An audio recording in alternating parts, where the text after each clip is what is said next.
Like, Dude, 290. I've witnessed the Escalade spin out live in F5. Do a full blown 360. yeah, 290 on wet road. Yeah.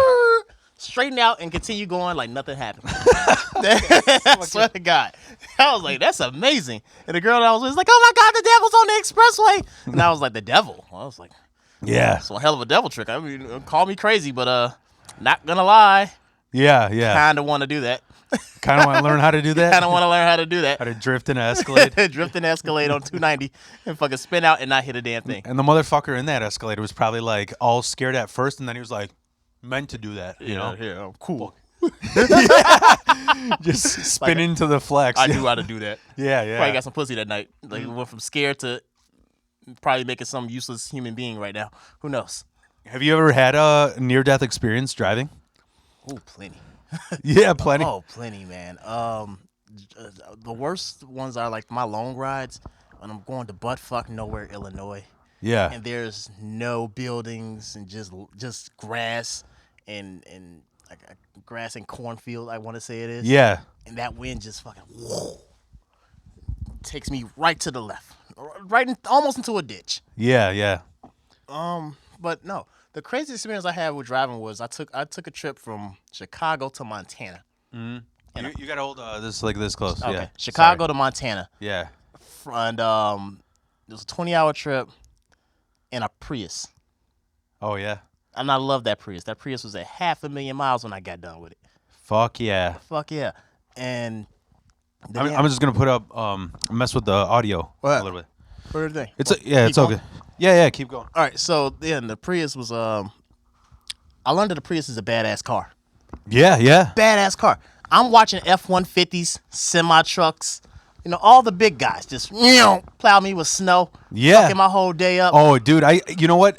I don't mean to interrupt you. I got a 2010 Prius, and my wife, she totaled her car, and I told her, I'm like, just get the same model as me. I'm telling you, they're gonna fucking last forever. Forever. And she goes, is there any downsides? I'm like, every F-150 is gonna cut you off. They fucking they hate Priuses, dude. They do. I have to believe that, judging off my one experience with this on the expressway. Yeah. But the funny thing about that is, and the Prius has this little button where it turns it into a Porsche temporarily, like little Prius power. Yeah, power. Yeah. Power of the Prius, and it goes fast for like that long, and 5 minutes after they blow all the snow and shit on me, I see them laying in a ditch. Oh, that's hilarious. Yeah. And I'm sitting here like cruising in Prius power mode. Yeah. Car full of kids and a nagging woman. So, and I'm sitting here going through. I'm like, I beat it on all the Chicago to Montana. And I learned, and I did this in 20 hours. I drove 20 hours straight. Yeah. And I would never do that shit again because I learned that you hallucinate if you drive for too long. Yeah. And you don't sleep. Because you've seen the road, Everything turned into Looney Tunes for me. Yeah. It was mad wild. I was like, wow, that is a nice cloud up there at night. Why is it smiling at me like it's on Mario? Yeah. It's like, it's very interesting. And I was just like, I'm tripping. Imagine how much you'd be tripping if you had the Mario Kart soundtrack playing. If somebody had fucked with me like that, I wouldn't know what I would do. That would send me through a something, I'm sure. Because I made a decision like an hour. Oh yeah, it was about an hour out before the ride was over with. Yeah. And I just told the girl, like, listen, I'm not gonna make it. It's either A, Yeah. you're gonna hop in this front seat, or your daughter gonna get a hell of a driving experience today. Yeah. And I pulled over, and she was like, yo, today's your day, kid. You figuring it the fuck out. Yeah. Like, no, I'm gonna get it. Then somebody got to figure it the fuck out because I'm out. I'm hallucinating. That mountain is smiling at me right now, and I'm pretty sure you do not want me to drive. Yeah. When that mountain is smiling at me, and I seen the area in the daytime, and there was no mountain. That's how bad I was tripping without tripping. Yeah. So yeah, That shit's hard. It's fucking and I heard when you're looking at the lines, it's like hypnotic. it merges. Yeah. It merges. It does something to you. I don't know what it does. Yeah. but it does. I've seen some things on the road. As nerdy as it sounds, I heard it from an X-Files episode because it's about when you're doing something repetitive and you're seeing something repetitive at the same time, it puts you in a weird trance. And it was an episode about a haunted chicken factory, like a fried chicken factory. Chicken factory. And they were like, why are all the workers on the third shift seeing supernatural shit? Were they all black? No, really. That's the weird part. Like it was all like redneck white people in like basically it reminded me of like the chicken company in Breaking Bad. Oh, you know, the Clucket. the Clucket. Yeah. With the skinny dude who's the drug lord, right? Yeah. So I Gus. guess that's like a real disease. Like if you work on a conveyor belt, you just fucking. Because like I almost got that shit because I wanted to be a garbage truck driver. And they were like, you need to start out low in the company. And I'm like, well, what do you have? And they go, you could be a sorter. And you don't want to do that, where you're just like, there's endless trash coming, and you're like, plastic, paper, like, you'll be a fucking zombie. You'll like, it'll mess you up. So you said that chickens cause hallucinations? No, like in that episode, they were working on like being on a like conveyor belt. So you're doing the same thing and you're seeing the same thing, and it puts you in a trance. So Okay, it's sort of like, I see how you correlate that. Okay, Yeah. never mind. I thought you said the chickens. I was like, oh shit, that's the last revenge, like a skunk. no. Skunks get the last laugh too. By the way, I ran over one of those. Yeah. I was just arguing with my wife about it. Like, what does a skunk fart smell like? Because we only smell the spray. Oh, it You know? smells like horrible weed. Like, But that's the spray. I wonder if they fart though. You know? Oh, that's a great question. Wow, is it spray? It's like a squirt and pee, right? Because it all smells like piss at the end of the day, but it's Yeah. not the same thing. Yeah. Yeah, I noticed. I used to mess with a squirter. It's all entertaining up until you have to do laundry 7 times a week. Yeah. I barely like to do laundry 2 times a month.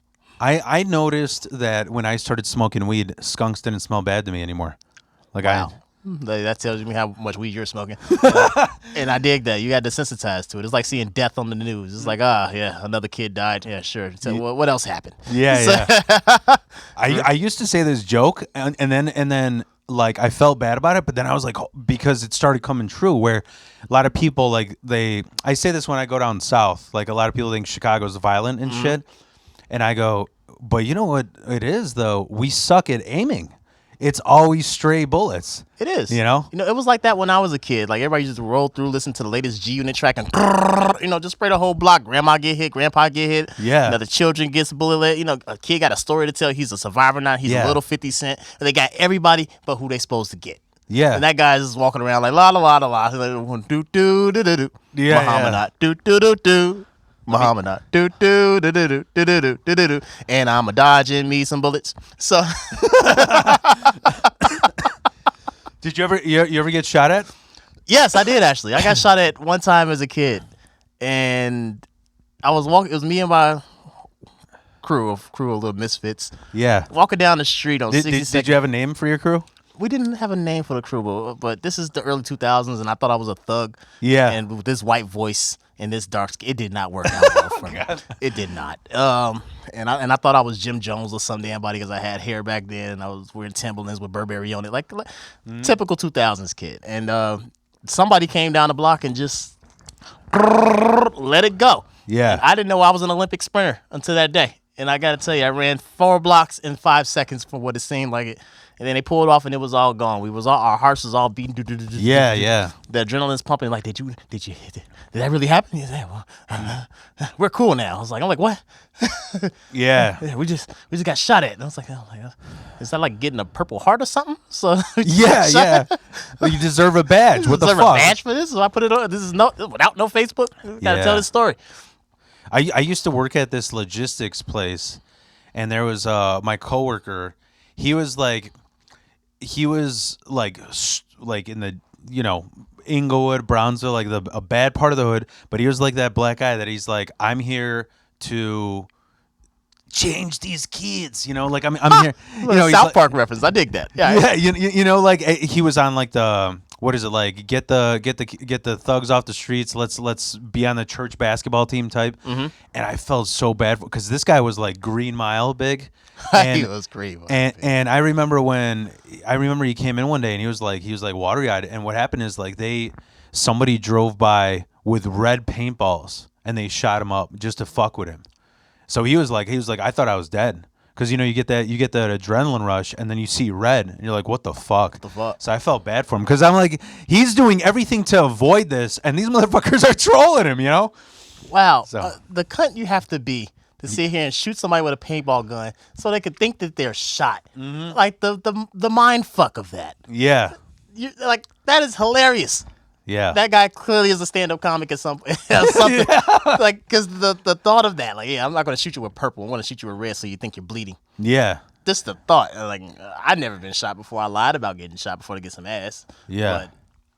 But which one of us haven't lied about things to get some ass? But nonetheless, I lied. Yeah, that was about it. But I've never been actual shot. I've been shot at, though. I got hit. My first Uber car was a Mazda, and I love the hell out of that Mazda. I beat a G-Wagon in that thing. What kind of Mazda was it? A 6. Okay.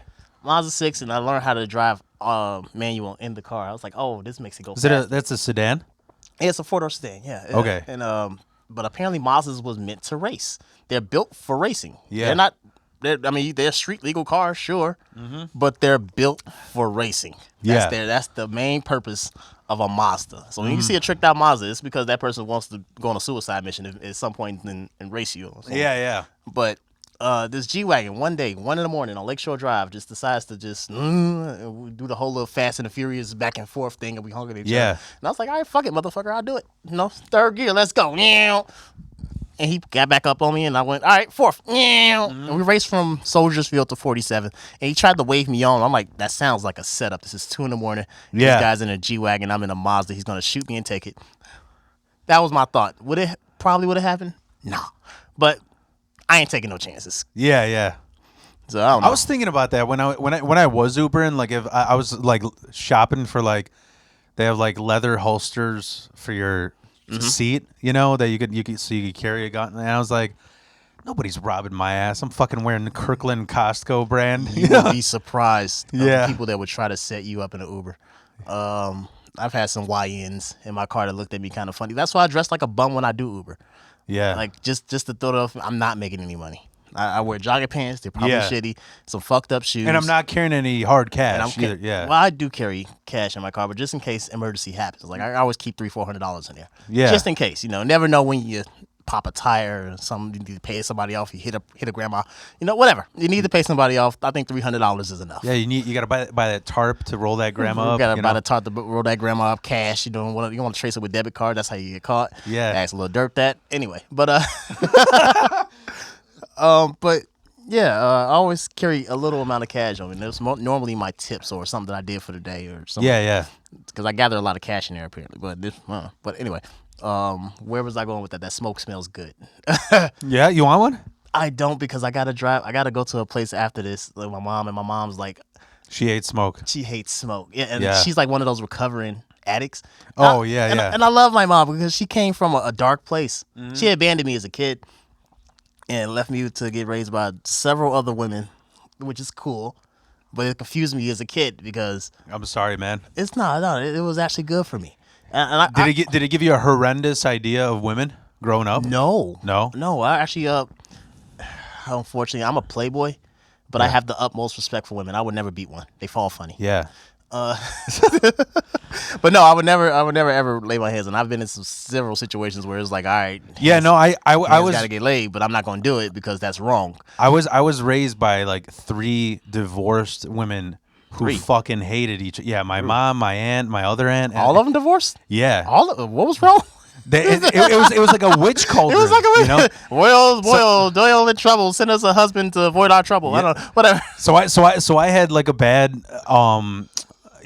bias towards women, and I had to unlearn that because I was like I remember I would hang out with because it's so funny how many things you blame it at, and of course being white you blame it on race first. So I'd be hanging out with my friend who's also Polish, and I'd be like, man, what's all with these fucking cunty Polish women?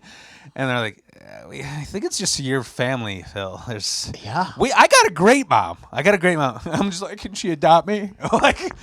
Because it's not. I had to realize, I'm like, it's not a Polish thing. They got divorced and they're butthurt for life. They're butthurt for life. Women are scorned. Like I have I tried to make up with this. I had a 14-year friendship with a friend, and we fucked, and then it went all downhill from there. Yeah. And we stopped talking, and it hurt me because I'm a narcissist, and that's what you do when you want to hurt a narcissist. You stop talking to them. There's nothing worse than that. You can put all the information online all you want to, but stop talking to a narcissist, and God damn it, you got me, right? So like, all right, you got. I think it's a Gemini. thing. It probably is that too. Right? However, Birthday bros. Birthday bros. That's right. You're a day before me. Yeah. So now I got a 28th, a 29th, a 30th. I think Ruben B is 30th. Really? Yeah. I'm not joking. And dude, it's so twisted that I know that. And you know why? Because I'll be friends with comedians, and I'll be like, it'll be like, oh, you're a Capricorn. All right. What's the ETA? We ain't gonna be friends in 3 months. But Geminis don't last long either. Like, we'll stay in each other for so long, but it gotta be in short bursts. Yeah. Before it goes, all right, listen, this is like me, and I don't like this. My wife is 10 days after me. Oh shit! So you're in a relationship. So you're married to Gemini. Yeah. God damn the endless wars that must be in this house. Mm-hmm. God damn. We never, bro. I always say the most Gemini thing about me and my wife is like, we equally don't care if we forget our anniversary. Like every year, it's like happy. Wait, is it? Is it? But so we just have horrendous memory. And then what's funny is like I went through some shit. Like my whole family just died off in 2020, like 5 people in a row. So I had to get like medicated and stuff. And my wife's like, I'm hiding that gun. I'm like, all right, whatever you need to do, whatever makes you feel safe. And we, because we're Gemini, we forgot where it is. So yeah, that's just in case that axe murderer comes in the house, you might want to know where that gun is at. Yeah. Just like the anniversary. I mean, now we did set aside a Sunday where we searched the entire house and we finally found it. Where was it at? She won't tell me. She's like, that's my new hiding space because you don't know where it was. Because it was in her asshole. You never been in there. Yeah. Oh, man. Want to know what the best thing about fucking the Gemini is? What? You don't know who you're fucking. Yeah. It's the multiple personalities. It was like I used to date one. She was 3 days after me. Mm-hmm. And I didn't like that experience because I got a taste of what I do to women because she did it to me. Oh, yeah? Yeah, so I was like, oh, this is what it's like to date me. That's terrible. I hate that feeling. Yeah. Fuck you. I'm going to do something more toxic than you. And we would out-toxic each other on a constant basis. And even after the relationship was over, she would pop up to my house randomly. Yeah. And then I would pop up at her job randomly. Yeah. And then she would meet my girlfriend randomly and say some screwed up shit. And I would meet her boyfriend randomly. And he does not. Stirring that pot. Yeah, we were toxic. And at this point, we don't even talk anymore. It was like, all right. Her boyfriend came at me one day.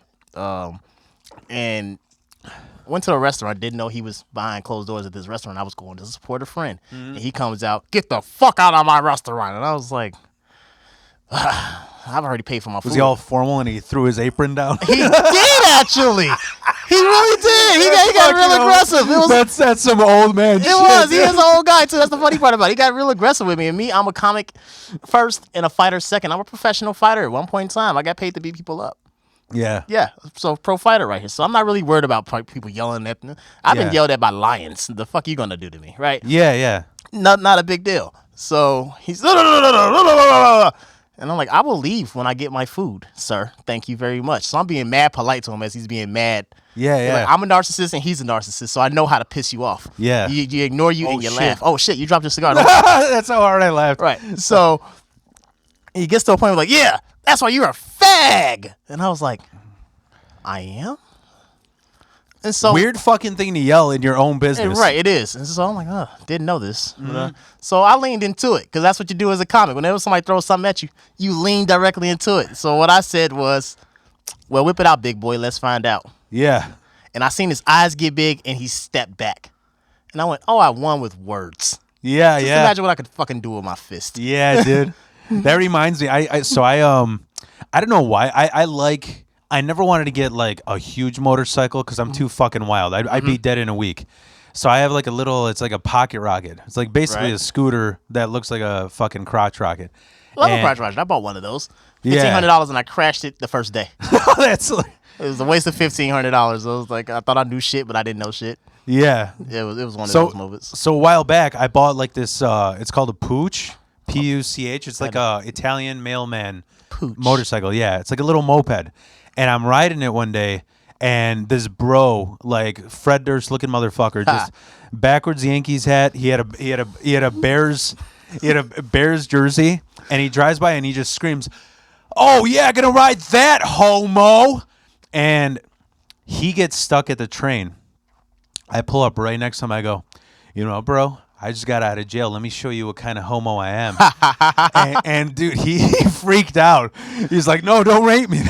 Like, it's like people will call you out for that shit and they don't think there's a response for it up until you lean into it. And you scare the shit out of them because now they think that you're with the shit, dude. So that's what's I think we got to be the masters of comebacks, right? That Gemini shit. Yeah. Because I got a mic canceled because of comebacks. Because as like we were talking before the podcast, like being a host is a whole different game. It's a different ball game. Yeah. And the biggest priority is keeping the comfortableness, like the comfort in the crowd, right?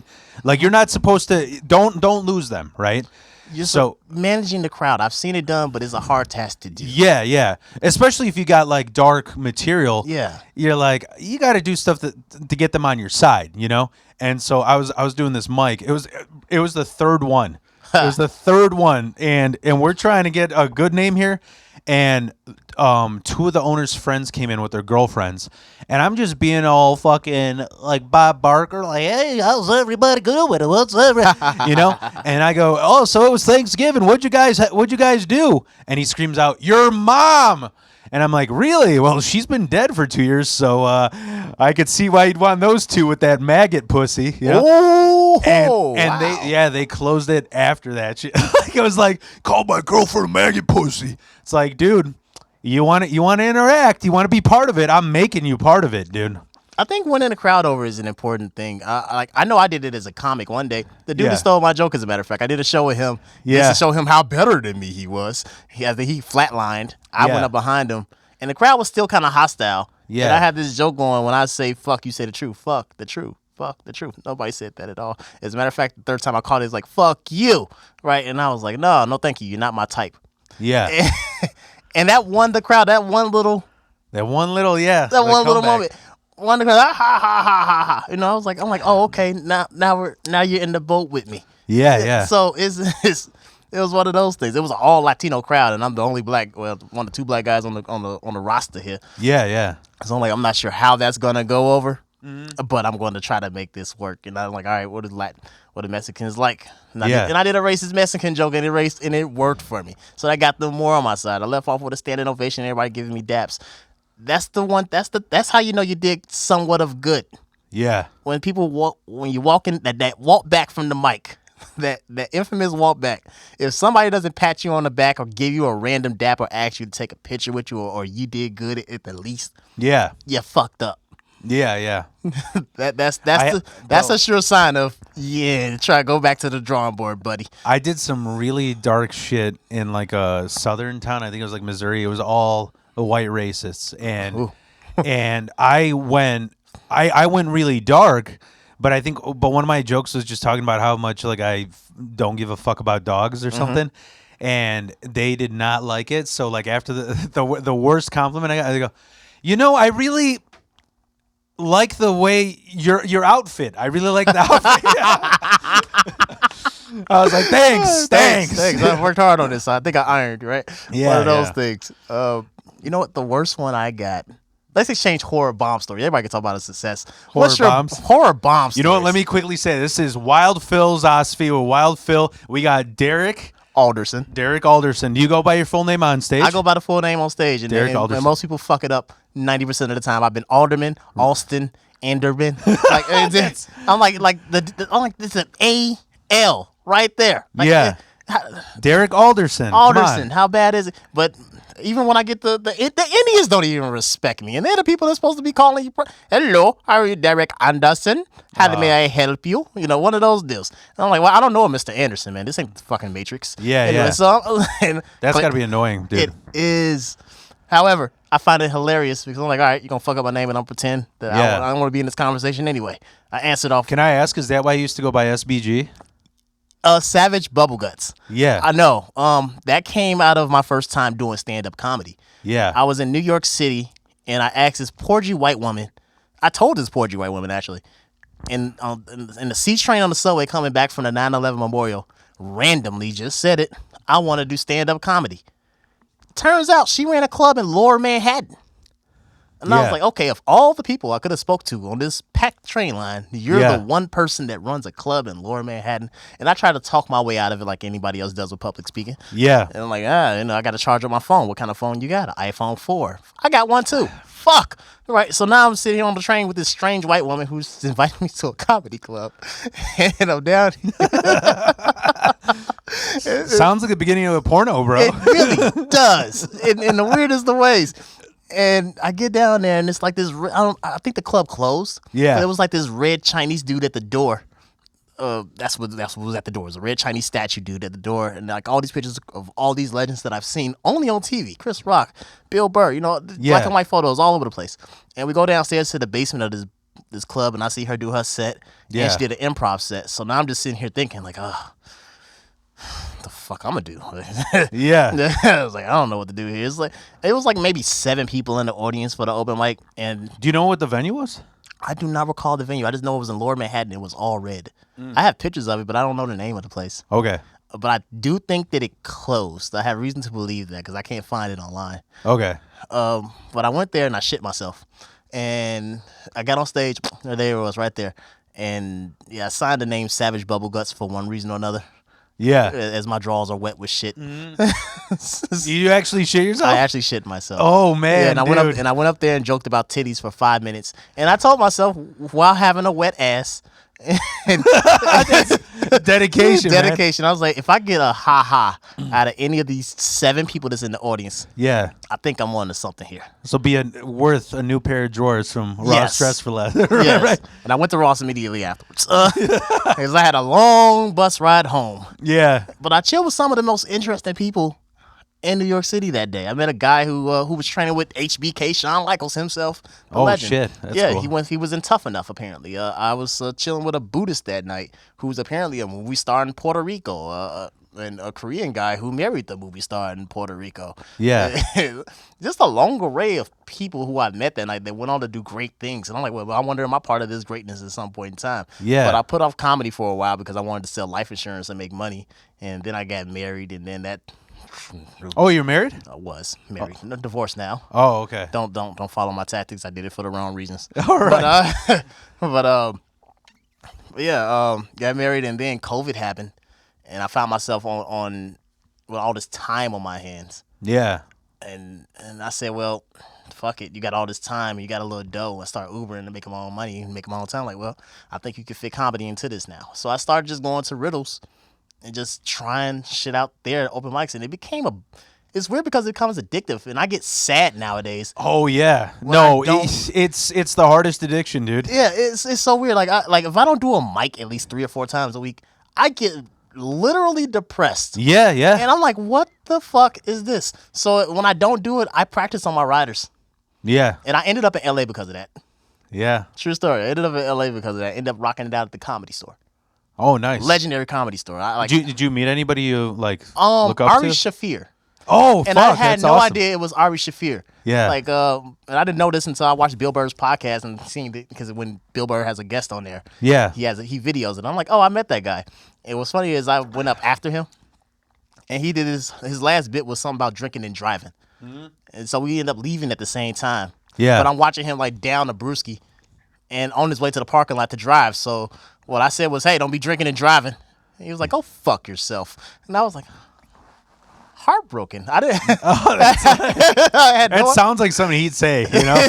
Like, go fuck yourself. That's funny. And I had no idea who that was until weeks later. I was like, oh, that's the guy that told me to go fuck myself. Yeah. And I put that on Instagram recently. And he ended up watching the story. He didn't say anything, of course. Yeah. But he totally watched the story. I was like, oh, he's the down to earth guy. But once again, he was rocking the beginning room like me. Yeah. So like, I'm not sure, because Ari Shaffir is such a big comic to me now at this point. Now that I know who he is. Yeah. It's a guy that tours all over the world and does all kind of things. And me, I just managed to luck up on something in LA off of Uber ride.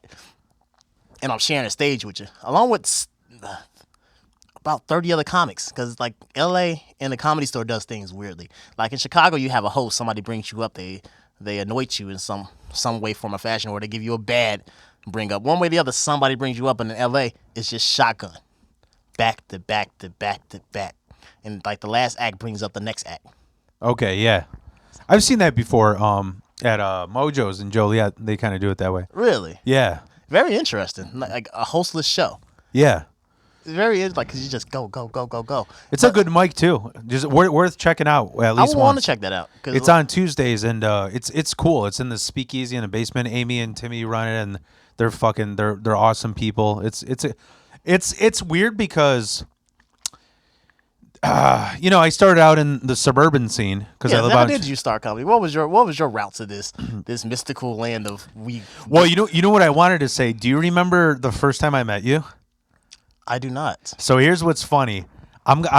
This will be my new my goal this year is to talk less trash. So I'm gonna start off with this. Here's what happened.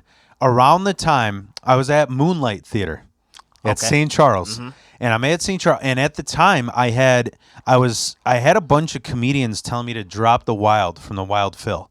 They're like, drop that fucking shit. And I'm like, why? And they go, because everybody thinks you're a fucking douchebag. Like, SoundCloud rappers do that shit. Don't fucking do that shit. Like, and I'm like, I don't know what you mean. He goes, well, when you get a email from Derrick Alderson, you're like, I'm gonna check this out. When you get a fucking email from Cockslinging Carl, like what are you gonna answer? And dude, at that moment, I remember you went up.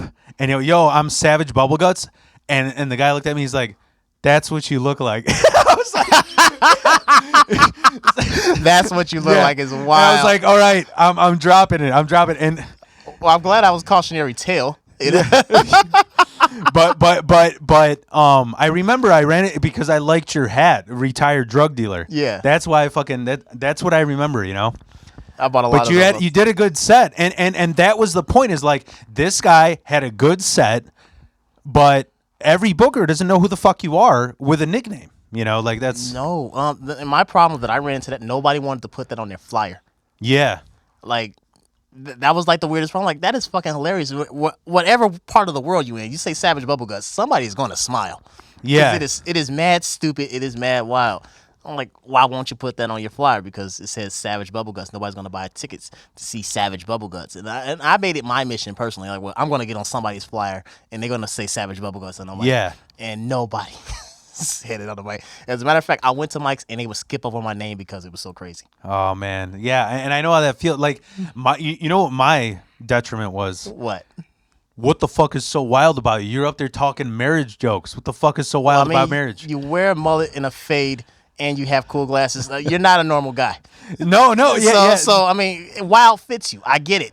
I would put that on my flyer. Personally, I totally would do it. I was like, hey, fucking Wild Phil's on his way up here. He's coming up here in cheetah pants and no draws. Give it up for Wild Phil. Whatever. Yeah. It's just what sucked is like, I mean, everybody gets that the anxiety and the vulnerability being on stage. So I kind of became like anxious, thinking, all right, everything has to be the most fucked up thing you ever heard. And I was like, dude, I'm just gonna be Phil Lesecki. You know what I mean? Like, fuck this. Like, you could do that, but you know what? I don't think you should lose the wild. Just find a way, like, to put like this could be Wild Phil's podcast. Yeah. And I dig that. If you're using it, that's why I didn't lose it for this, because I'm like, this fucking Wild thing. Phil said, I was like, this costs too much money to drop the Wild. No, you keep that shit, man. Yeah. Like, there's a use for it. Like, Savage Bubble Guts could be used as a character. Yeah. Like, to me, it sounds like a YouTuber or a gamer tag. Definitely that. Mm-hmm. However, I can't get rid of that name. Nobody wants to put it on their flyer, but now everybody calls me SBG, Savage, and/or Bubble Guts. So I can't get rid of that. Tiny Thickles walk up to me, and I've been doing this consistently for 2.5 years now. And for the first year, Tiny was like, "Bubbly shits." That's not even close. But all right, what's up, Tiny? How you doing? Or did you do the Nasty Show? I've never done the Nasty Show. I didn't have the balls to ask her to do the Nasty Show. I'm pretty sure if I ask, she might give me a date. Mm-hmm. But I just haven't had the wherewithal to ask. I've rocked it out at the Laugh Factory doing an open mic. And that's a crapshoot. I love that place. I love that place too, but it's such a crapshoot because you don't know if somebody's watching you. And if you are having a killer set and if the right person ain't watching you, your killer set don't matter. Mm-hmm. And I had several killer sets there. I'm like, nobody's calling me back. I would shake Amy's. I mean, it was Grace. I would shake Grace's hands like, she did good. And she gave me the pat on the back and shit, and I sit the fuck down. But I never get a call back. I'm like, this is like a job interview. Yeah, honestly, I like Laugh Factory for the clips. That's what it's for. You know? Because not a lot of like Claire runs the Fresh Faces and everything. And there are never fresh faces on Fresh Faces. I see the same faces on Fresh Faces. Yeah, that's true. That's true. Because I'm like, this is the same dude. Like, that's not a fresh face anymore. Like, I mean, but I feel like I'm going there enough to warm up with them, and I think that's really what I'm. That's what I'm doing it for. Because I like the people that like I'm not even kissing ass. Like I've known so many hosts. March was my 3rd year in comedy, and I've known so many like different hosts. Grace is my favorite host. I don't know what Grace it is. Grace is cool. I love Grace. She's so warm. Yeah. She's so tiny but so warm. Yeah. Give it up. Her voice is so. And then she has some material that's like savage as fuck too. You don't expect that out of her. Yeah. I sat there and watched. I've never done a show with her, but I've been to a couple of open. I believe she hosts an open mic on Wednesdays somewhere up north. Like, is it Lincoln Lodge? No, it's not Lincoln Lodge. It's totally a bar in the basement somewhere. Okay. And well, at least I called her there hosting. I'm not sure if she's the permanent host, but I called her there and I heard her sit. And I was like, God damn, this lady's a killer. Holy shit. I was like, I've never seen this. Like, I was nervous to go behind her, and I haven't felt that way since. Damn it, what is that funny looking big white woman? She comes out in the overalls and she has a bob. I can't think of her name for. Oh, Steph Tolev? No. I'm not sure what that is either. Okay. But she's a local? She's definitely a local. And one day I went behind her at the mic and she just took the air out the room. And I was like, how the Overalls. fuck? Oh, Sarah Perry? Is that no, Sarah Perry is good. I like her. I've done a show with her too. No, it's not Sarah Perry. Jamie Schreiner? It's not Jamie Schreiner. I can't think of this woman's name for the life of me, but she's very funny looking and hilarious. Yeah. And like I said, she took the air out the room one day. I was like, nobody's gonna be funny behind this. And I learned a very valuable lesson in comedy. I've heard it on Seinfeld and I heard it in conversations like, how am I going to follow that? But you don't know what that means up until you have to follow that. Yeah. And I had to follow that. And I'm like, no matter what I'm gonna say, it doesn't amount to whatever the fuck she just did. Yeah. You know what happened to me at Laugh Factory one time that was hilarious was like, so I honestly forgot the guy's name that went before me, but what the fuck?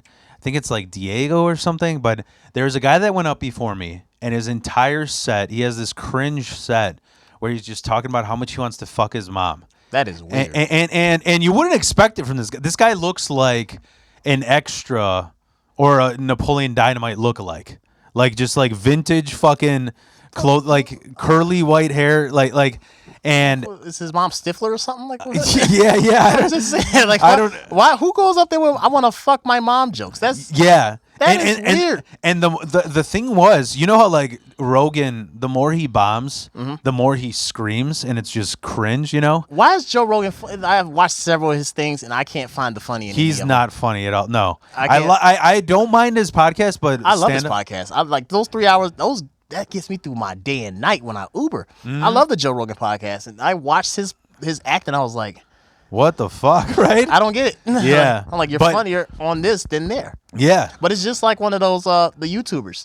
Where, where the transitioning ain't there. Yeah. But however, he made it somehow, some way. Yeah. So you got to respect that. You got it right. He made it somehow, some way. He's the highest paid comedian and Spotify or whatever the fuck you want to call it. Yeah. And yeah, that guy is doing this goddamn thing. People aspire to be Joe Rogan. He opened up a club in Austin. Yeah. And now it's like the place to go to is like comedy mecca. Yeah, apparently. He took the glory away from the Comedy Store. That used to be Comedy Mecca. Now it's like everybody's going to Austin for Kill Tony and putting their name in a bucket and hopefully get called out of 100 to 200 comics in a night for 1 minute. Yeah. And you're supposed to be funny in 1 minute. And I listened to Kill Tony and I'm like, well, maybe I can write 1 minute jokes. Very Rodney Dangerfield of me to try that. And I did. I came up with a series of 1 minute. Very quick pace. Like one of the ones that I came up with today was like, hi, my name is Derrick Alderson. And I put the in autism. So that's good. So like these are things that did pop up in my head. Like, well, if I could do 10 of these in a row. Like back to back. Like But I mean, so I was at this Laugh Factory and this dude's talking about fucking his mom. And the more people aren't listening to him, the more he's reaching into his pants.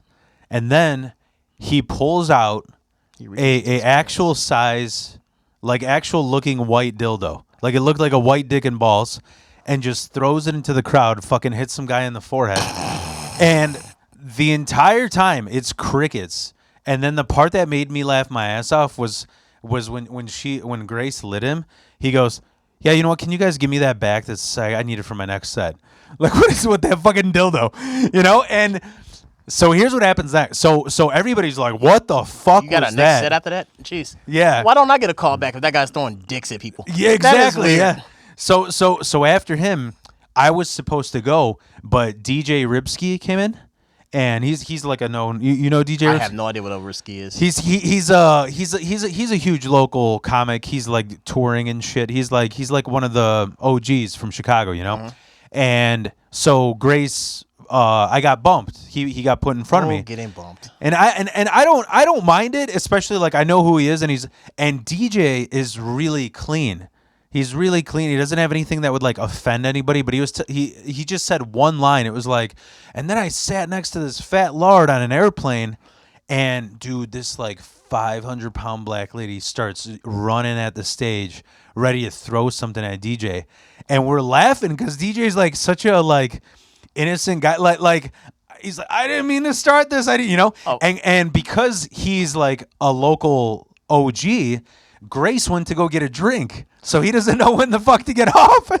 And there's just this weird, like, is she gonna? And then her boyfriend came in, like, get the fuck back here. Like, wait, what are you doing? What are you? And she's like, don't make fun of fat people. Don't fucking do that shit. So, I hate that. Go, I don't want to cut you off. So then, like, what made me feel good is like DJ's what I one day aspire to be, right? Like getting fucking regular bookings at a comedy bar or whatever, right? Right. I was about to do my new set, but I'm like, dude, I got a whole 3-minute bit on how I like big booty bitches. Shout out to big booty and bitches. So I took the whole limelight from him. Like that was I didn't record it because like all that shit going down, you know? But I wish I would have, because I took all the breath that was out of the air. I fucking took it back because I was like, give it up to big booty bitches. Or as my post feel, big birthing babushkas. You know, like birthing babushkas. those of us the Polish out there. Mm-hmm. I dig it. You know, when you say things in a different language, it's 10 times funnier. It could be something as simple as menage a trois, you know? Yeah. But if you say it in that exact way, like, 3-way. Nobody cares when you say menage a trois. I was like, oh, yeah, I'm kind of into that. I mean, yeah. So, I don't know. But the backtrack on, we can't say fat, right? I'm an Uber driver, as we discussed earlier, and I pick up a lot of big people. Yeah. A lot of big people. Most of the world is overweight, whether you like to admit it or not.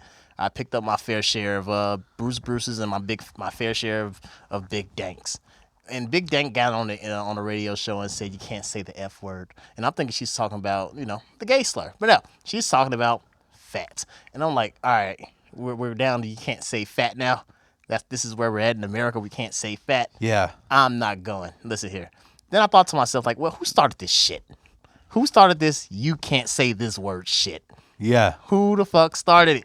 It pissed me off to think, because I washed my face and I looked in the mirror and I went, you did. Your people started this.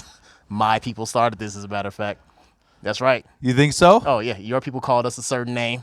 Oh, God. We reclaimed that name and made it a greeting. And now we can exclusively say it.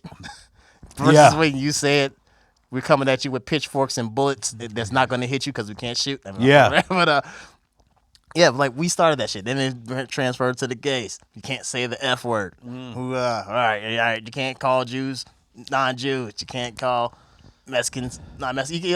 Like everybody has their whole little tribal thing where they can say this slur and it's only exclusive to them until the outsider says it, and then it's a thing and it's a war. Yeah. So like, who started that shit? My people did. You know what you know what it is? It's like half glass full, half glass empty people. You know? Yeah. It's really what it is. Because the people who are half glass full, they don't give a fuck. Like, it's just like we're joking around, whatever, you know? Mm-hmm. But it's just like I was on a lineup with a buddy of mine, and for sake of not trash talking this year, not gonna say who it was, but I in my jokes I kept saying Polak, and he was a black guy. He's like, you like calling yourself that? And I'm like, I do it for. I've been called it my whole life. I don't give a fuck. Like there's really Polish shit. I had this conversation with my Mexican friend. And he's like, I call it sandals with socks energy. Sandals with socks. That's the worst fashion style in the world. But anytime you see somebody with sandals with socks, just know they have no fashion sense. Get some Skechers, bitch. Get some Skechers, but they make one hell of a brisket. Yeah. But and then the Mexican I was saying, he's like, it's silver tooth energy, you know. You know, like, and it's true though. Like, you can make fun. Like, I mean, I have a whole bit about it. I'm talking about how like Polacks and Mexicans. I knew Ross Dress for Less was gonna be our fucking haven, because you got the tracksuit aisle right next to the contractor aisle, and in between is the shitty cologne that can be used as alcohol. You know, that could be used as alcohol. That's a severe level of alcoholism right there. Yeah. When you're drinking your cologne, you got a problem. Mm-hmm. I think you got a problem long before then, but that's definitely the sign. I wonder, you know, when you get hiccups from drinking too much, I wonder what a fucking burp from drinking some Johnny Depp cologne would be. The horror of that thought. Yeah. The horror. I don't know. I just had a friend recently die. He was an alcoholic. He used to call me for like random things in the middle of the night, and me being, that's my man. It's like, I'm trying to watch out for you. I don't want you to be all fucked up here. Yeah. You know, and after so many times of, you need some mans, you all fucked up here. After so many times, it's like, God damn it, you're always fucked up. And he died recently because he was all fucked up. And I was like, damn, man. I know, it hurt my heart. And I realized that I don't take enough pictures because I have not one picture of this guy. I have pictures of every broad I fucked, every comedy set I've done, every place I've been, but I don't have one picture of this guy I've known since I was 14 in my phone book. So you take a selfie with the open casket? No. Basically. And I'm like, wow, I'm trying to post a picture. I'm like, I don't have not one picture of this fat fuck. Like, God damn, this is saddening. So from now on, whenever I meet somebody, I'm taking a picture with them. So I got to take a picture with you. We got to take a picture, yeah. Got to take a picture. But I know what you mean. You know, it was like, it was kind of sad. Like I wasn't close to my mom, but my brother was, so it fucked shit up. But when they did my mom's funeral, this was like 2 years ago, the open casket, they were looking for recent pictures. Like, what did she? I'm like, you don't want to know what she looked like near the end, because she had ALS. I mean, she looked like the crypt keeper. Like I'm like, look at old pictures. And so they looked at 2 old pictures. So I remember me and my brother just going up to that casket. He's like, man, what'd she look like to you? I'm like fucking Will Ferrell, because they parted her hair like this. I was like, that is not how she, like, oh man, it had me rolling, because I'm like, I can't not laugh even at a fucking funeral, you know. You know, even funeral, death, and things like that. I'm dealing with a lot of death related things as of right now. Like, my man just died, and he was an alcoholic, but I can't get sad about it, because I think I transferred all my sad energy into funny, so everything is just funny to me. Yeah. And so, you get that where you're around death and you're already like thinking of one-liners, right? I'm thinking of one-liners, something stupid. I'm like, is there something wrong with me? Because I can't cry. Everybody else, and I'm just going, yeah. Like, and this is the literal joke I made up when I heard the news. It was like, he's probably an alcoholic hell drinking water. Like, so that was, and like several others came, and I'm like, why am I like this? Is there something wrong with me? Because everybody else is crying and everybody else is doing it. And so I'm like, all right, that's my man's dying. I'm also dating a girl who's a mortician right now. She embalms bodies. Man, that's her job. Yeah. And so she would come home late, and I would get mad because I want my time. God damn it, I'm a narcissist. So, and I was like, well, what are you doing? Resurrecting the dead? Seriously? Yeah. Come your ass over here. I'm horny, right? Yeah.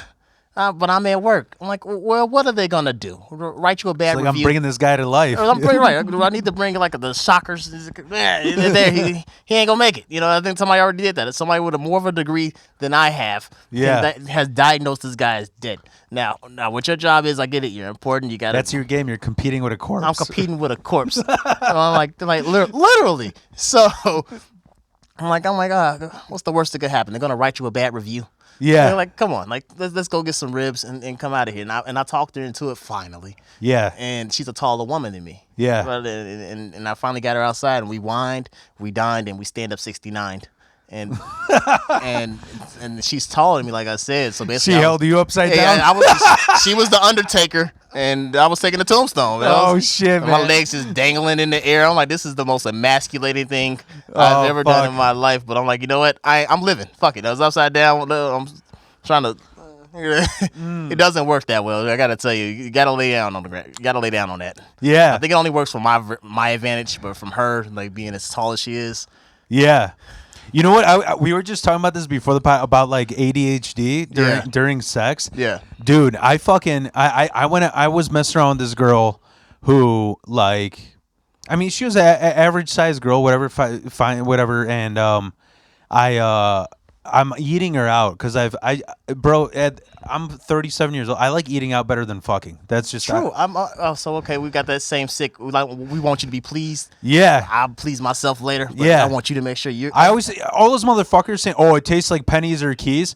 Well, you put some pennies or keys in your mouth to know that, so you must have liked it, you know. Yeah, that's called period licking. Yeah, yeah. Yeah, I know. I've had that too. 37 years living, you're gonna get some blood somewhere, man. Yeah, yeah. Figure it out. But shame on you if you don't. Anyway, bro, 37 years, you got to be careful. You found the clit, and not the hemorrhoid. You know, like. Wow, the difference between a clit and a hemorrhoid. You know, I had a girl shit on me one time on accident. Like it was like I was hitting it from the back, and I was like, yeah, a woman went, "Oh, you're hitting the spot," and I'm like, if any guy. Yeah. To get told that he's hitting the spot, you're gonna go harder. Just out of spite that she just said that because you're doing a good job, allegedly. I gotta double check. Sorry, I'm double. Go ahead. Somebody's calling me, Uh-oh. so I'm making sure it's recording. Okay, cool. Yeah. So I'm like, all right, cool. So I smell something funky. Yeah. I'm like, that ain't right. Maybe she didn't wipe cool. All right, let me turn her around. Yeah. And so I turned around, the scent got stronger, and I was like, all right, let me turn the light on this deal. What's going on in here? And right on top of the condom, right on my lap. Yeah. It's a big golden nugget. I was like, oh, this girl took a shit. She's like, oh my God, I'm so embarrassed. I'm like, I was like, I know, I'm embarrassed for you. I'm like, all right, I can wipe this off. Let's go take a shower. We're gonna recoup. Yeah. Like, oh man, you're a fucking gentleman. Exactly, because I know it's a weird situation off the bat, so you gotta adapt to the situation. But in the back of my mind, in the shower, I'm like, did I just fuck the shit out of her? I really must know because it's on my mind. I'm like, did I just fuck the shit out of her? The literal shit. You're getting the punchline in the sex. I was like, all right, I got to go back and double down on this. So we go back and do it again, and she did it again. I was like, but then again, she was a girl that she did it again. She did it again. She shat again. Shot again. What the? And I was clearly in the right hole. Yeah. And I was like, well, that's the difference between a hemorrhoid and a clit. Anyway, see what I just did there? Yeah. Hey, look at the cat. What's up, Mr. Cat? What's his name? Oh, pierogi. Pierogi? You named him after a food. Yeah. Polish food. I like pierogis. Yeah. I just recently, I dropped some food off recently, and I had a pushki. Punchki, yeah. Punchki. Yeah. I was like, oh, this is just a loaded donut. Yeah. It's Polish fried donut. That's all it is. Polish fried loaded donut. I gotta say, that's the best unhealthiest thing I've ever had. Yeah. It's like, this goddamn thing is delicious. It's filled with apples, cinnamon. There's a strawberry somewhere in here. Yeah. It's got a layer of cream. I'm like, wow. There's a bunch of Polish food that I grew up with that like I'll tell American people and they think like, man, you must have been rich. It's like, cause that's how uneducated. Like, cause like I would have caviar growing up. You would have caviar growing up. But that's like $100 an ounce. But there's shitty caviar. That's the thing. There's shitty caviar. You grew up with caviar? How rich were you? There's caviar that's like fucking $10. Like it comes in those like Friskies hockey pucks. Yeah. There's caviar that's like $10 and it tastes like shit. I believe it. Caviar does taste like shit. Yeah. Rich, I had it, and I'm not rich, but I gotta ask this question though, since we're the same age. Did you have internet growing up? Me? Yes. Oh, internet got big when I was in like 7th grade. Okay, so you had internet growing up. So so your mom and dad made a decision on so you can get on MTV.com and vote for the TRL video of the week or whatever. Yeah. So you had. Well, you know what? I didn't have. That's the funny thing is that I think I'm the only Polish person in my group that didn't have illegal cable. I had to rely on watching. I remember watching. You said you're 37? Yeah. Do you remember the Black Box? Yes, I remember the black box. It was like 90% black videos that you got to call in to read. That's what I would watch. And once every 4 days, it would be like one a corn video. Like once all day it would be just like R. Kelly, Boys to Men. Okay, you're not talking about black. You're talking about the box. The box. Yeah. You're talking about the box. Yes. Because black box is illegal cable. Black box is illegal cable. The box was. Let me run up my parents' phone bill requesting Bone Thugs and Harmony. Yeah, I want to hear the first of the month. Dude, on the first of the month. Mm-hmm. Or I want to see Janet Jackson. That's the way love goes. So that was like our BET at the time because the rockers was taking MTV. They had that. It was MTV and then it was The Box where you fucking heard rap. I'm like, oh, that's what my community looks like. that's what that looks like. Like, I see that guy every day. Jerry curls. Yeah. The And it would be funny because like every once in a while, like after 8 hours, there'd be Marilyn Manson. I'm like, there's some freaky goth chick watching the box. I love me a freaky goth chick. Like for realsies, man, I used to fantasize about some tatted up girl in all black. Yeah. Weird pale faced woman. Yeah, sitting on my face, right? I fantasized about this up until I had it, and I was like, she stinks. Yeah, so like, smell like cheese. Smell like cheese, and Hot Topic was a good idea, and in actual practice is not. Dude, I messed around with this goth chick who, like, I'll be like, she ruined salami for me. How do you ruin salami? Because I didn't know. She's the first person I found. I didn't know that women can grow hair on their nipples. Yes. She had like 5 hours. I'm like, I'm never having peppercorn salami again because I was trying to suck on and it was like giving mouth to mouth to a porcupine, you know, like. So a porcupine is wicked.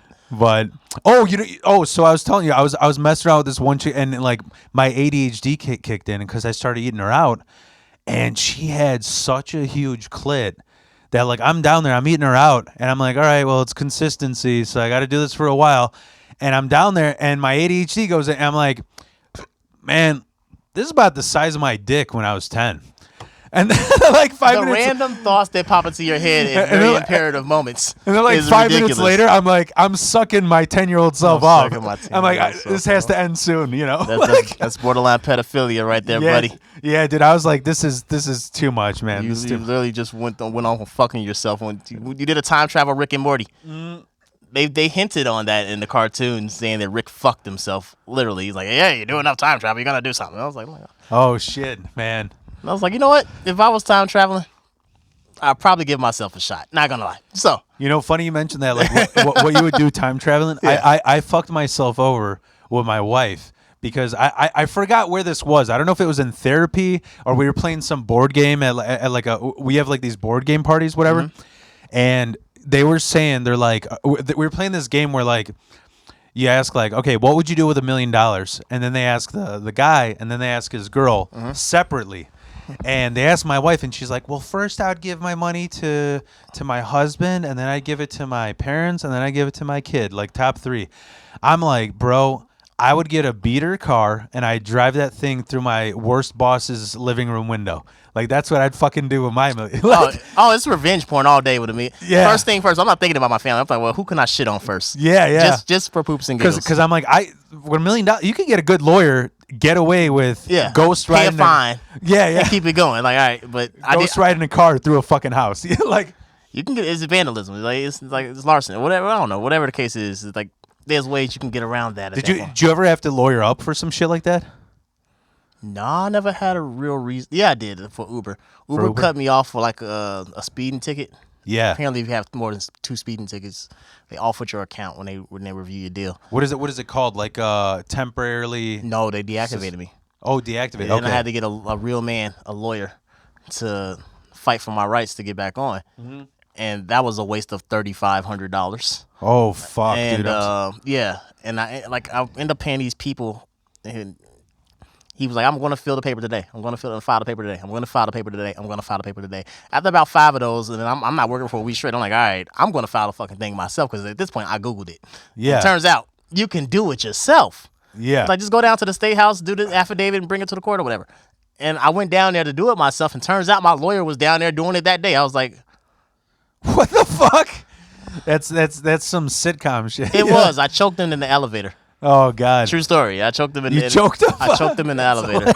I did. I was like, well, man, I just paid you money. I don't even know how I came across $3,500 at that very moment in time. Yeah, but dude. I just paid you a buttload of money, and you sat here and I'm gonna do it next day to me. Like you're so busy. I had the same shit with a speeding ticket. I had what is it called? Like they if you go 40 over the speed limit, whatever. Mm-hmm. So I guess I don't even remember. I think I was going 80 in a 40, and I was okay, it was my birthday, and they had a deal where it was like, it's normally like $120 to go skydiving. Yeah. But if you bring 5 people, it's like 60 each.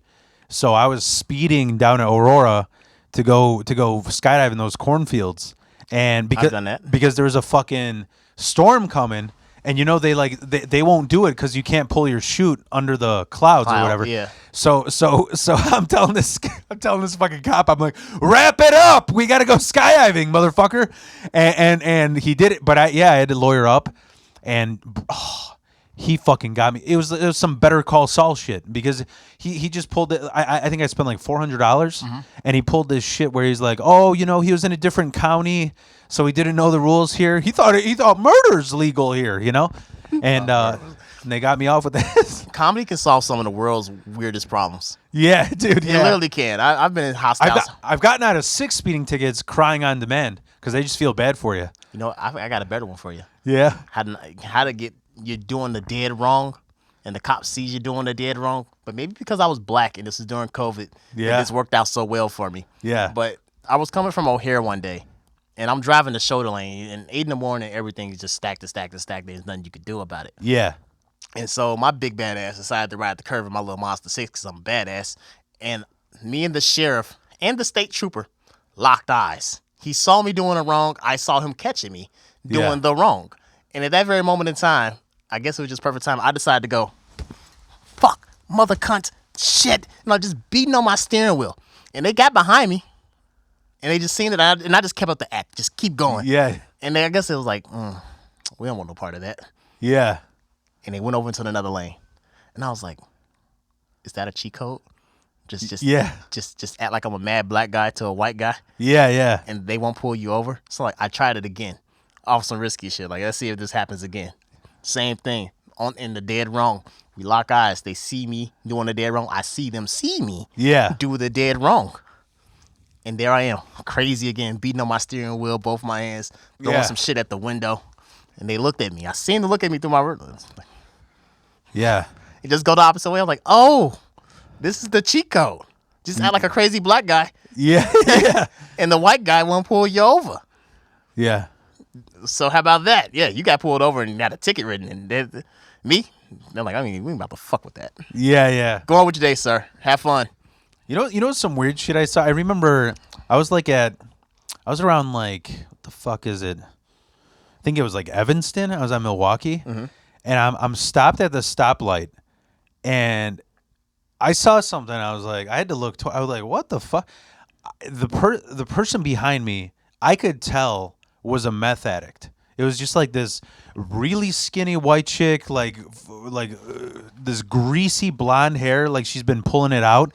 She's got scabs all over her. And I was like, I didn't know you could operate a vehicle being a meth addict, And we're stopped in traffic, and I still got an iPod. Yeah.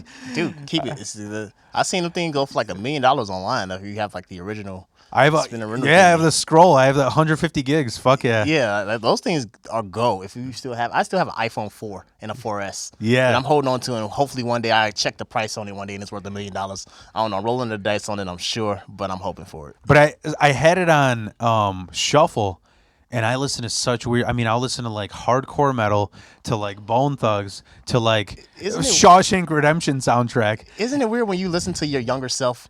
Like, or look at pictures of your younger self, or read notes from your younger self and go, glad I grew out of that, and or damn, that was genius, and or I had issues. Yeah. But I was listening to all this music, and I'm looking at my rear view, and this fucking meth head is dancing to all my music because I'm blasting it out the window. I'm just like, all right, let's see what she does to Prodigy. Let's see what she does to fucking Gucci Mane. Let's see what she does to Green Day. And she kept changing her dance. I was like, this is the weird. Like, this is like some glitch in the Matrix. I never seen a fucking meth head. I don't know. Meth heads do some weird. Like so I was in Montana, as I told you. I took the Prius to Montana. Yeah. I love a Prius. Respect the shit out of a Prius. Anyway, and I door dashed in Montana. Montana has some of the nicest tippers. Some lady paid me $50 to go to the gas station to get her 2 bags of chips. Not sure was that a mistake, but I appreciate it. Yeah. Now, the next day, I end up just door dashing around, and Montana has terrible food. Gross. The grossest of gross. This is white people country. It's nasty. It's just all bland. Listen, no, it's all bland. As a matter of fact, they served me mac and cheese with crackers on it. Now, I'm dead serious. Now, it's really hard to fuck up mac and cheese because there's mac and then there's cheese. Yeah. Now, in between that is they call it the seasoning. But they chose Ritz crackers and sprinkled them on top. And I'm like, well, maybe this gives it a nice little crusty flavor or something. Yeah. And it was like the saltiest shit I've ever eaten in my life. I'm like, no, absolutely fucking not. Yeah. Threw it away. But I say that to the meth heads, because apparently Montana's meth capital. Yeah. And I learned that walking in some of their buildings delivering their food, that if you smell cat piss, that is an indication of high meth alert. And this tub of lard of a woman answered the door naked. I'm not sure if she seen my profile or something, or was she really hitting on me, or was she just naked just to be fucking naked. Yeah. But she opened the door and everything hit my nostrils. Just fucking cat piss? Yeah, cat piss everywhere. There's not a cat in sight because it was very wide open. So it's like the ammonia or something, right? Yeah. From the meth. From the meth, or whatever the fuck she was doing, but it was very strong in what she was doing. The fattest meth addict. The fattest meth addict I ever seen in my life. And everybody had brown teeth out there, too. Yeah. So I was like, yeah, this is a clear indication. This is a weird part of town. But however, Montana is a very beautiful place to see. The people are extremely nice. The meth must be great. Yeah. Yeah. Yeah, dude, I had some gigs like, you know, towards like Indiana, Michigan, where everybody like, oh, this is my crowd, just like white people who like vulgar shit. And then I'm like, I don't know if I want to make you laugh because every other tooth is crooked, you know, like I don't want to see that, you know. Oh, dude, crowds. I've traveled, like I said, California was my thing to go to, but I went to Round Lake. Oh yeah, it was Round Lake. And I heard this white woman, yeah, we're chilling with the niggers. And I was like, huh? What? I just wasn't, and they said it so casually. And I was like, okay, you're used to saying this. So I'm like, oh, that's going to be the name of your podcast. Yeah, say it so casually. It was like, I'm like, okay, do I start a riot here? Do I say something about this? Because this is not my home turf. I'm not sure if I have the right to say anything. But I'm like, yeah, like several of them just came out of nowhere. They said it with a hard ER, so I was like, that's so hard to hear. And it was this black guy in the corner just shooting pool. He was like, yeah, that's just normal around here. I was like, what the fuck? I was like, well, I got you. I got no back in here. I ain't about to sit here and start a race war at this bar because I'm going to lose. So, you know what, dude? What's the do you have like the goofiest fucking like racist story you ever heard? Like you have like a goofy fucking racist story? Anything in Pontiac, Illinois. Yeah.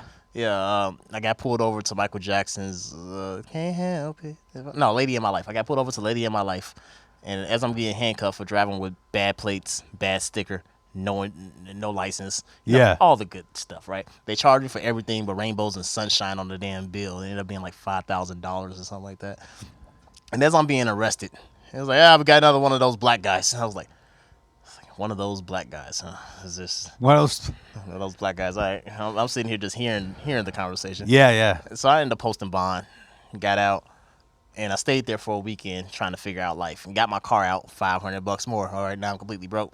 Because I stayed the night because I was so tired from being in jail. Yeah. And turns out they watch every black person there. There's only like 5 of us in the damn town. In the state? Yeah. So I spent the night at my guy's house because he was one of the 5. Yeah. Yeah. And I parked my car in front of his house, and they put a sticker on my car saying, if you don't move this car, we're going to impound it. Yeah. And I was like, well, fuck, I'm about to get the fuck out this town anyway. I made it 500 feet before they pulled me over again and threw me right back to the process. That's fucking I was like, I'm not sure if that's racist, but that's definitely fucked up. Yeah. Yeah. You know what I couldn't stand is like, I'm trying to make this into a bit, but it's not even, I haven't even done it, so I'll polish it up. But like, I couldn't stand when I would like, that first date that you meet your girl's family, and they're like, oh yeah, Polacks, good, hard workers, hard work. That's like all they ever say, hard workers. And like, I'm like, in my mind, because Polish people were like one of the biggest known slaves, the Slavs. Okay, I've heard the story before. So all right, so let's play what's the game I want to call it here? Slave History War. Like, who had it the worst?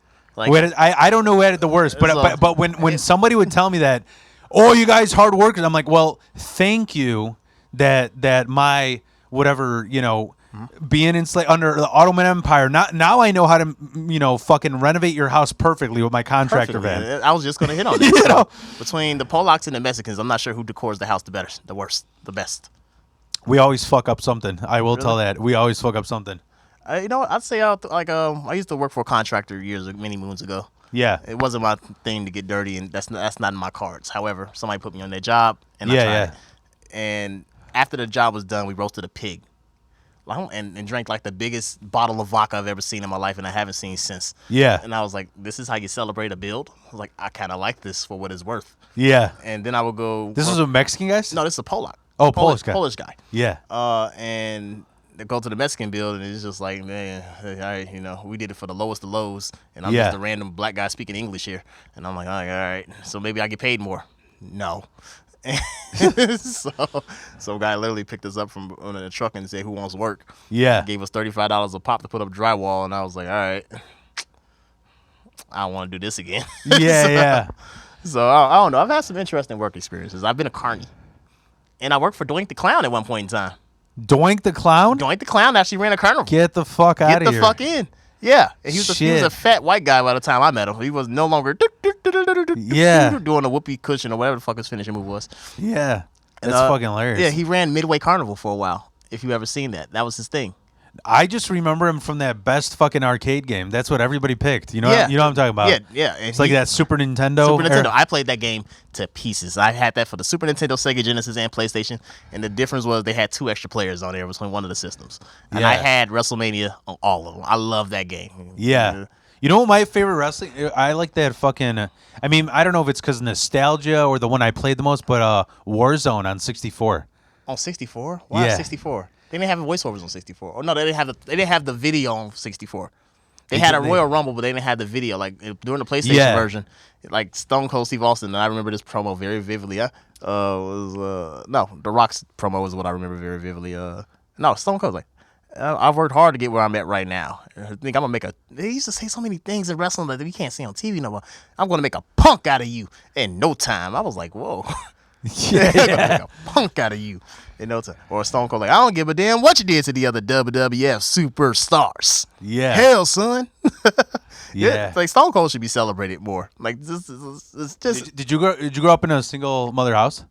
I grew up in an all-woman household. Oh, okay. So every woman was. Wait, like without your dad? Yeah, without my dad. Bro, died. Stone Cold was our fucking. Stone Cold was the hero. He wanted, yeah. The badass of all badasses. I used to write a joke about how like for like being Polish, because Polish people like we have no heart. Mm-hmm. Like we're just very like we got that like communist depression in us. I'm like, dude, I used to tell my mom all the time, can you marry the Terminator? And it's like, because the Terminator is he's basically a Polish guy. I know why you cry. It's something I can never do. You know, like he's very cold, and you're right about that. You know, like Polish people have no. My boss used to give me that no emotion shit, like fix it, yeah, and then just walk away. Yeah, I was like, okay, just like fucking. You look like you're posing for a UFC card. You know, fix it. Yeah. No. Polish people are definitely psychopaths. I went to a UFC cage fight one day a couple weeks ago. Yeah. And there was this Polish guy. He had a very Polish name, Ski, whatever, right? Yeah. At the end of it, and I looked at his eyes in the picture. I was like, that guy's a fucking psycho. And I looked at the guy in the cage, and he was just looking like mumbling around, like, oh, you're a gazelle, and you're at the pond, and that's a lion. You're gonna get launched on, buddy. Yeah. And like 5 seconds in, this guy's like, I'm like, oh my god, damn.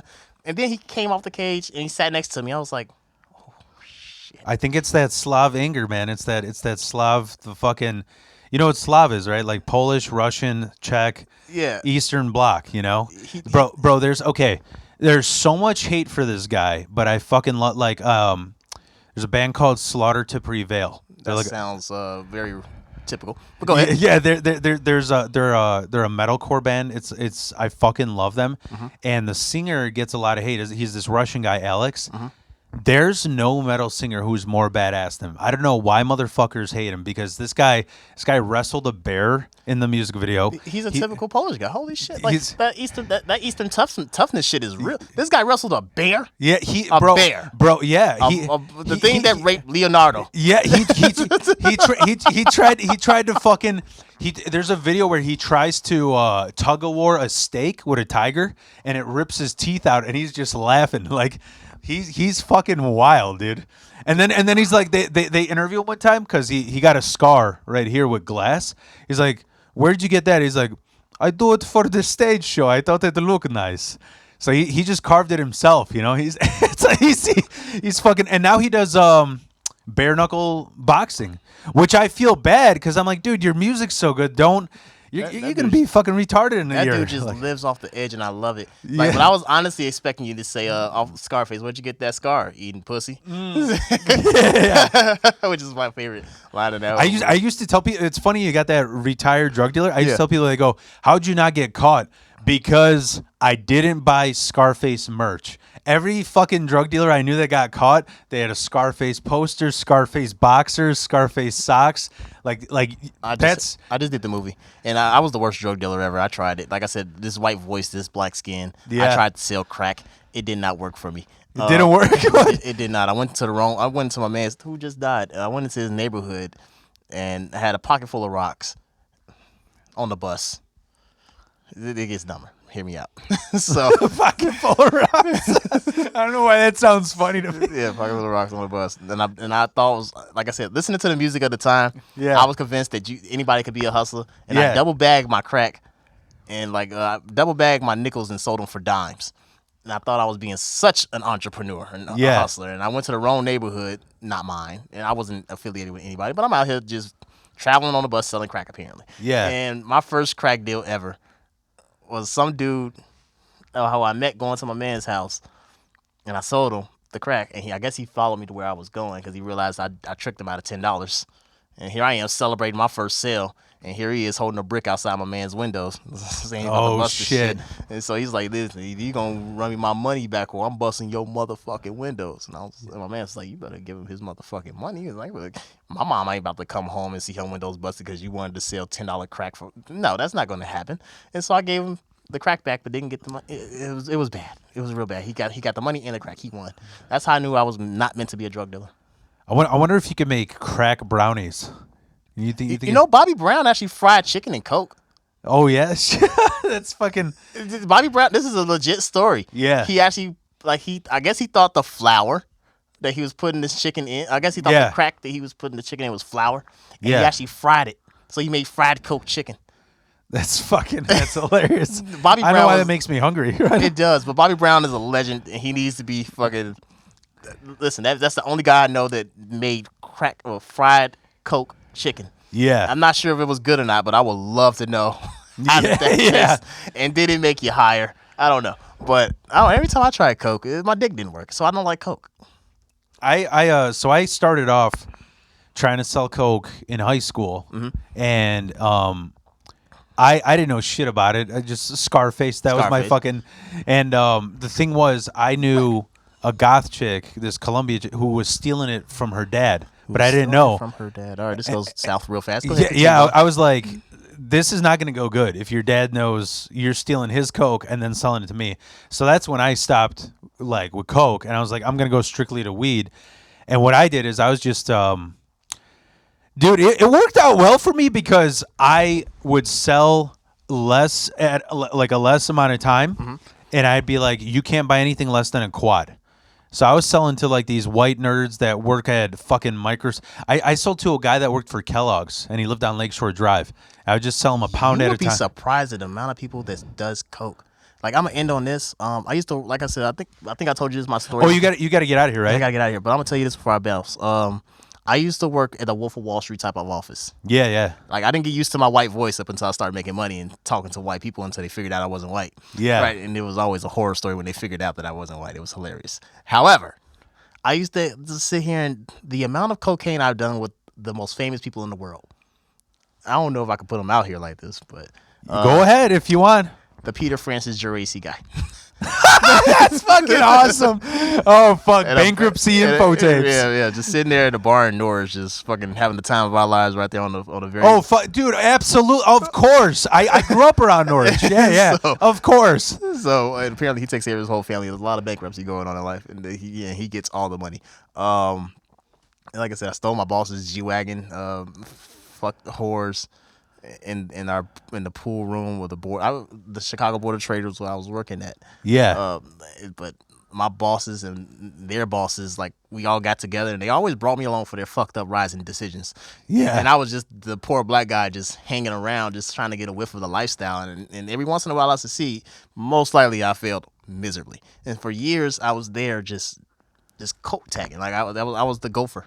Yeah. You go for this, go for that, go for this, go for that. And I got introduced to their lifestyle, and I thought I was one of them for a minute. And then I went broke and lost the condo. It was all terrible. But however, the stories that I have, the memories will outlast me. Like, dead serious. Like, goddamn. The amount of drugs I've done, the horrors we've done, put cigarettes out on just for shits and giggles, the midgets we've thrown at walls, the cars we've sold, bought dealerships. That was a mafia thing, the midget throwing. That was a mafia thing, yeah. Oh, it was fun, too. You ever toss a body? No. You got to do it once in your life. Yeah. I got to tell you, so you know what was the goofiest shit? I'm just going to say this. Like, I used to have a podcast before this. So I was deathly afraid of going on stage because of stage fright. So I just started a podcast first. This was like 4 or 5 years ago. Mm-hmm. My co-host, he was blind. He was a blind comedian. And was it Ben? Huh? Was it Ben Noble? No. This guy, he does it once every 4 months. He's not really dedicated. But what happened is we were doing the podcast, and before every podcast, I would roll him a joint because he couldn't see well, whatever. And that week, I had like a 9-foot plant that I was growing, and I was like, I really wanted, you know that feeling of like, yo, this is my shit. Is it good? Yeah. I didn't want to tell him, and because he's blind, I was just, he told me, yeah, here's my bag. You could have put sugar in front of him and he wouldn't know the goddamn difference. But yeah. So I rolled him a joint, but he thought I rolled it with his stuff. I rolled it with my plant. You switched it. And he starts smoking it during the podcast. He's like, man, I really got to talk to this dealer. This shit tastes like salad. I don't think he dried it enough. I'm like, no, he didn't. You know, it tasted like you're smoking like spinach, you know? That's interesting thing. I've never smoked spinach before a day in my life, but I imagine you turned into Popeye afterwards. Yeah. Bro, so is it cool if we just for the last like 5 minutes, 5-10 minutes, I wanted to just quickly interview you. Like, so what got you into comedy? When did you how long have you been going at it? Consistently 2 years. Consistently 2 years. Consistently 2 years, but what got me into it was, I don't know, I was listening to a Rodney Dangerfield album, and just his one-liners. Yeah. Just going back to back. It was like, it was like, what are you doing your off time? I get dates for your sister. And I was like, yeah. I was like, just this is wittiness. Is like, he never stayed on topic. He just had solid one-liners, and I was like, how do you do that? Yeah. But ultimately, what got me into comedy was phone sales. Like, I learned that comedy is kind of the ultimate cheat code. If you could laugh your way, into anything. You can laugh your way into $1 million. You can laugh your way into some pussy. Yeah. You can laugh your way into a lot of things because it's the ultimate distraction. People are closing their eyes and meanwhile you're getting away with the crime, right? Yeah. So I was in phone sales and I needed to learn. I wanted to make money in a lot of it because I wanted to live like the people I was working for. Yeah. And I noticed one thing they did was. Well, you were doing life insurance sales? No. You ever got that letter in the mail saying that you want a free car? I think so. Yeah. Come down here and try your key. Yeah. And you get down there, you try your key, you didn't win, but hey, you're the big winner. You're here today. Let's come see if we can put you in a car. Yeah. For no money down, $99 a month. No payments for 10 months or whatever. Yeah. They find a reason to get you in a car, and now you just got this mountain of debt, and it's because of me. So I was that guy that taught that dealer out of $10,000-$20,000 to get you to buy a car from them, and they sell 10, 20 of them on the weekend. They're happier than pigs in mud. What got me into comedy was I learned that I'm listening to my bosses. I will hear them how they talk to their clients, and oftentimes it's very jovial and jokey. Yeah. My main boss used to have this one. He had a bunch of one-liners, and I'm pretty sure he stole them from somebody. However, they worked. He's like, "Oh man, you're harder to reach than my wife's boyfriend." And 9 times out of 10, ha ha ha ha ha. It's like, yeah. It was like, my name's yada yada yada. I never have a bad day. He would say it with a straight face while having a bad day. So yeah. so like the one-liners he would come up with, I'm like, how do you do that? And I'm like, oh, he's joking with them, and then he pitches them, and then he gets the shit. But ultimately, he joked with them. I'm like, well, I need to learn how to joke. How do I joke? And I was such a stoic person and green to everything. I didn't have any personality at all up until I got to that office and started boxing and living life on the edge like they did. Hell, I went for Naked and Afraid at one point in time. Oh, yeah? Yeah, but my boss beat me out because he knows the producer because he's a big shit. And man. Yeah, so that's what got me into comedy. I wanted to learn how to joke my way into money. Yeah. And I learned how to joke my way into money. I did eventually. I figured it out. My first deal was a dude, because one of my bosses had a TV show on Spike TV. Oh yeah. It's called Car Lot Rescue. Okay. Yeah, and the big pitch was, Ro Hubbard is gonna come to your dealership, and he's like, he's gonna come to my dealership. And I was like, yeah, that's exactly what's gonna happen. He's gonna be down there. He's gonna sell cars. How much does it cost? And I was like, $20,000 up front. Yeah. Saying those numbers, and I didn't have 20 cents in my bank account. Yeah, is a very different thing. But I learned to joke my way through it, like I knew what the fuck I was talking about, and I didn't. yeah. And so a real man came over and closed the deal, and I made $3,500 that day. I was like, oh, this is how that works. Like, this is and I just got through watching Wolf of Wall Street. I was like, I just did what Leo just did on the phone. Yeah, with the fucking pen or whatever. Yeah. I was like, oh. Yeah. No, but even in that movie, Leo, every sales movie is a sales movie. It's always some charismatic, witty person selling you something. Yeah, yeah. And I learned the dangers of a charismatic, witty person selling you something is you're going to be sold. Because you're so infatuated with their charisma. Yeah. You're going to laugh at their wittiness because they're going to distract you from the interest rate that you're getting fucked on. Yeah, yeah. Yeah, I got me an Escalade. Yeah. No, I worked at a fucked up, literally Wolf of Wall Street. I'll keep it short. Like, these two Eurotrash guys that I knew, they were like 10 years older than me. They were selling AM radio ads for like any business, and they would hit up all these like there was a trick to it. There'd be like a whole library of yellow pages, and anything that said like 40 years, we've been around for 40 years. All right, we got boomers we can scam. Because who the fuck wants an AM radio ad, Nobody, but boomers. And they had a whole script. Hey, is this the head bottle washer? I've been hearing about you all around town. You're selling like hotcakes. Just this whole script, and they would close it out. But they made a lot of money. I was working there because that was the Uber before Uber. like if you needed a quick job because nobody's fucking looking at your resume, you work there, and like all phone sales jobs. Yeah. Until you can take the pain. Yeah. I've been told fuck you so many times that no doesn't even matter to me. At this point, it's whimsical. It's like, no, well, not today. Yeah, okay. Yeah. It's like, well, what about tomorrow? Please take us off the do not call list. Oh, that was the number one answer. Right? Take me off the do not call list. Oh, great. Yeah. I'll take you off the list. I have a joke about it. I'm like, dude, that's like a bully telling you, can you please take me off the do not bully list? Do not bully that list doesn't exist. I'll take you off the list of successful people, you cunt. Click. Yeah. And I learned the power of hanging up. If you let them hang up on you, they won. But if you hang up on them, you won. And the funny thing about that is ego sets in at that point. They call you back. Mm-hmm. It happened to me more times than none. It was like, oh, go fuck yourself. Click. So when you started, though, did you have like maybe top 3 famous comedians that you looked up to? Like a top 3? I didn't get into comedy and looking at people up until like the last couple of years. And I sat here and made a list of my favorite comics of the last 2 or 3 years. And it goes Bill Burr. It goes George Carlin. Gemini. Bill Burr. Yeah. George Carlin. Yeah. And Bill Burr, George Carlin. Who's the third? I listened to so many on the radio. What got me first, and like I really like Jeff Ross, but I like Jeff Ross. I'm mad that I missed him at the roast battle. Yeah. Yeah, and then I got in. I really, you know what made me say I should try stand up. I was at a logistics company, and this motherfucker said, he's like, "Yo, man, you're like the Joey Diaz of Chicago," and I thought he was fucking with me. That dude's a mobster. Did you know that? Yeah. He's like a real life like. I go, who the fuck is Joey Diaz? And then I looked him up, and I was like, dude, I like this guy. This guy's a badass. He jokes about his truth. Unfortunately, that's a real life dude. Yeah. But yeah, he did half his sets in prison. In prison, yeah, that's the real thing for that guy. You know what? We got a shout out to a guy, Mike McIntyre, who he's from up by Rockford and Janesville. My buddy Marcos, he books shows. Mike McIntyre. Marcos, I know Marcos. You know Marcos Lara? Yeah. Marcos Lara, long hair. He looks like a vampire. No, wait a minute. No, you might be thinking of Marcos with the glasses. Yeah. That's a different Marcos. But my buddy Marcos, Mike McIntyre is his 5th DUI, so he's going away.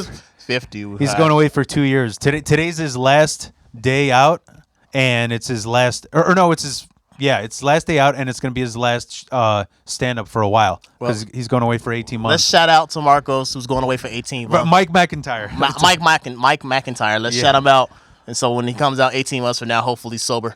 And not drinking water in hell. Right? Yeah, bro. I did that fucking Rockford show, and I go, thanks for letting me and Mike go first because I got Wait a minute, no, long black hair. Yeah.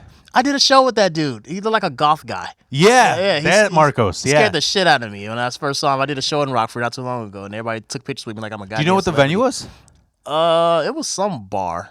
Okay. I can't think. I don't know. All of Rockford looks no shame to Rockford, but it's not the nicest looking there. Shame Rockford. Shame fucking. Shame. It looks like it's coated in depression. Yeah, it is. Yeah, dude. So, I'm like, this is the Poland to Illinois. I was like everything looks sad around here. It's like the first time in Rockford, I met a girl off X Video porn site. No shame in my game. Yeah, that's hilarious. And I had no idea how far Rockford was from me. I didn't know it was a borderline. She was on X Video? She was on X Video, and I put a masturbation video of, and we messaged each other based off that. Yeah. And she gave me an address in Rockford, Illinois. I didn't have a car. I borrowed my friend's car to drive out there. Yeah.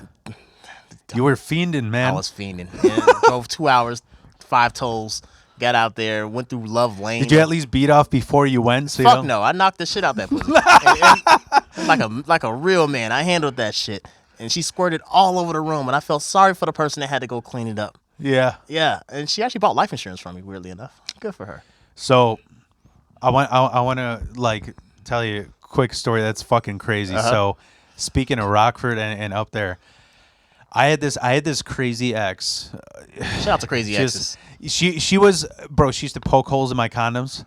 And you know what was even more crazy is that so it's, here's the thing. They say your first girl's your first love, the kind of, everything reminds me of her, that kind of first love. Mm-hmm. Then the second girl's like the crazy fuck buddy. You got nothing in common but the sex. And then the third is like the balance of both, right? Mm-hmm. This one was the crazy sex addict. And I was like, somebody told me, I was like, dude, this girl looks this porn star looks just like your ex. And I looked it up. I go, it looks just like her. I'm like, wait a minute. I did one of those like piggish guy things. I'm like, let's see those nipples. Let's see those lips. Like just to make sure it's not, because I wanted to make sure it wasn't her because she was so fucking crazy. I'm like, it might actually be her. Her name is Whitney, Wisconsin. I don't know why the fuck you name yourself that. That's not a good thing. That's not a good thing. That is not like appetizing. That's like a Rockford Renee or Indiana Irene. Like why Rockford Renee is wild. So I looked this shit up, and dude, I keep thinking, I'm like, you know what? It's my ex. And then I look up, this bitch got arrested, and she's banned from all porn sites. How do you get banned from porn sites? Because she had German shepherds fucking her. And I seen a horse fuck a woman on a porn site. Why? So it's a special layer. Like once again, we got that right back to the whole little you can't do this. Who started this whole little thing, right? Yeah. So horses can fuck humans, but apparently if a dog does it, you're crossing the line. Yeah, you're crossing the line, man. Crossing the line of bestiality. We don't fuck the dogs. But the shit that made me laugh is when I saw that, I was like, it still might be her. Probably is. Yeah, dude. That chick probably fucked the horse before. Yeah, man. Who knows? She might fuck the porcupine. She might, yeah, Did you know echidnas have 9 dicks? A what? Echidna. You know the thing that Sonic and Knuckles? Knuckles is an echidna. Knuckles is no, I didn't know that. Yeah, he's an echidna. He got 9 dicks? He has 9 dicks. She probably fucked one of those. That's fucking... Dude, I'm just picturing her doing it to the Sonic music,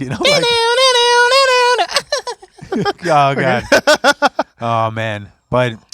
So I want to. You got to wrap this up, right? Yeah, I got to wrap this up, man. I just want to say, is there? Do you got any? You want any shout outs? You got any goals you want to do this year? My goal is to do 40 shows this year. Okay, double the number that I did last year. So that's like what is it like 3 a month? 40, more like 4. 4 a month. Okay. Yeah, 4 or 5 a month. Well, 3, 4 a month. Whatever. It's somewhere in between that. I'm comfortable with 4 shows a month. I'm fighting to get on flyers, which is so damn weird. I'm starting to think my ex went around, put a pussy on everybody, and told her that I'm a bad person. And I'm totally fine with that fight because I got a show with the guys who was running with her. It wasn't the X Video girl, right? No, it wasn't. No, she was a friend who turned into a fuck buddy, and it all downhill from there. She walked in on me. It was terrible. Anyway. And then I walked in on a girl. It's funny how life turns around. It was like I walked in on my ex boning somebody else, and then she walks in on me doing the same thing. I was like, I'm not sure what karma you had. See, this is terrible. Anyway, but I'm a horrible human being sometimes. But anyway, but yeah, I want to end on a note that I got a show coming up on the 16th. The 16th of April? Yeah, 16th of April at S2 Grill, free event. I got some of the Chicago's hottest comics coming through to blow the mic up and hopefully make you well, not hopefully make you laugh, but definitely gonna make you laugh and shit yourself. Totally come through. I hope I get this mixed by the 16th. I hope you get this mixed by the 16th too. But if not, fuck it. The 16th, goddamn it, is going down. I'm a promo hoe. Anyway, fuck yeah, like we all are. Yeah. No, this was fun, dude. This was fun. I enjoyed the conversation, man. Badass. Better than Rogan. Hell yeah.